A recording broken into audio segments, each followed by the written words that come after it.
Hi, my name is Gwen with Hub.Careers, and I'm here to discuss working in the international development sector.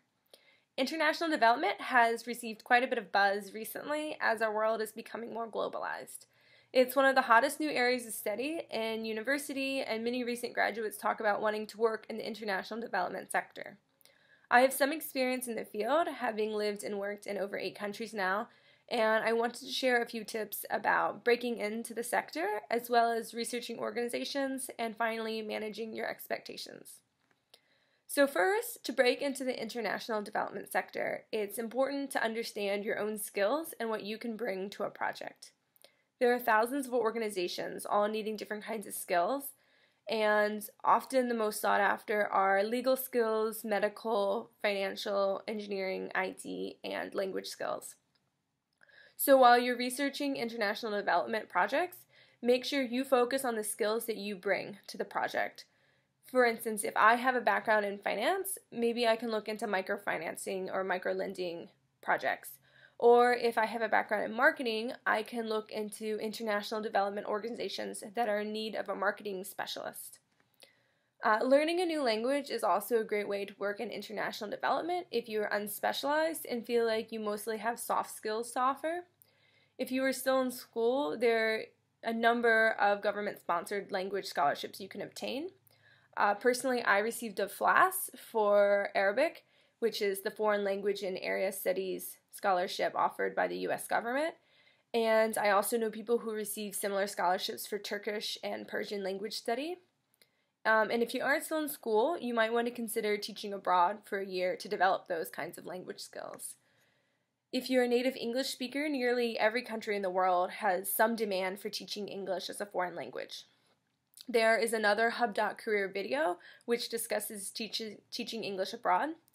And this is a great way to travel, it's a great way to get to know another culture, and to pick up a foreign language which can really help launch your international development career.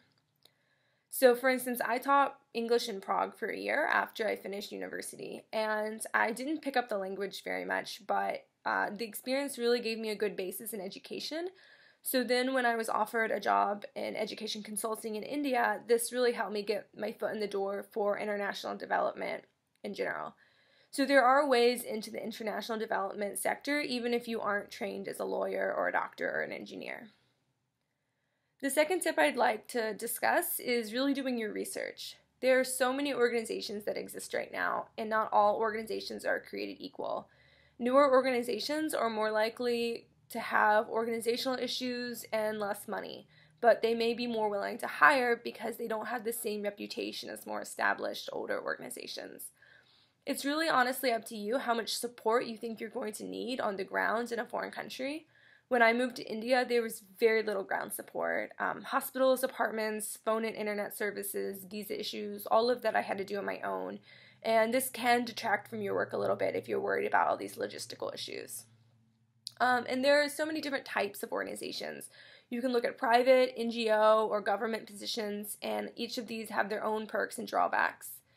More recently, voluntourism has become really popular, and I know a lot of people who have more established careers in international development, and many of them very much dislike voluntourism programs because they feel like often they do more harm than good. For this video, I'm not going to take a strong position. I simply want to point out that there are pros and cons to all kinds of organizations, and I would just really encourage you to dig deep when you find one. Listen to your instincts and look for red flags before you transfer across the world. And also, really make sure you're going for the right reasons. Maybe you want a new experience, an environmental change, or you're just very devoted to a particular cause. International development doesn't mean that you're necessarily going to be able to travel every weekend. It often means you are going to be doing somewhat mundane work in a difficult place to live. Most of the people I know say they're really jealous when they hear I worked in India and lived in the Middle East. And there were some really exciting parts of working there and some really challenging and rewarding aspects of those jobs. However, they also didn't see the bare bones government office I worked in with stacks of paper up to my face, or the grueling heat, no air conditioning in the building I was working in, lack of water in my apartment. these are the types of challenges that you might have to face that aren't quite as romanticized as sometimes international development has become. And this brings me to my third and last point, which is having healthy expectations. International development has become a bit romanticized and is sort of seen as a sexy, interesting lifestyle. And while it is definitely interesting and there are many perks of doing it, there are also many nitty-gritty parts to the job. And I think I spent the majority of my time on my last project managing reports and charting deliverables than I actually did carrying out the meaningful work that you imagine yourself doing. Paperwork is part of the job in India or Kenya or Brazil, just as it is in New York or Los Angeles. So just keep in mind that your job isn't going to be all traveling and taking photos. It's real work, and it should be real work. It shouldn't all be traveling and taking photos. But really sometimes this difficult, mundane work, if you're there for the right reasons and you've researched a good organization, then it can really become challenging and meaningful. So that's all for now. I hope you enjoyed this video, and for more videos like this one, and for more of my videos, please check out the Hub.Careers YouTube channel or visit their website at www.hub.careers. Thanks. Bye.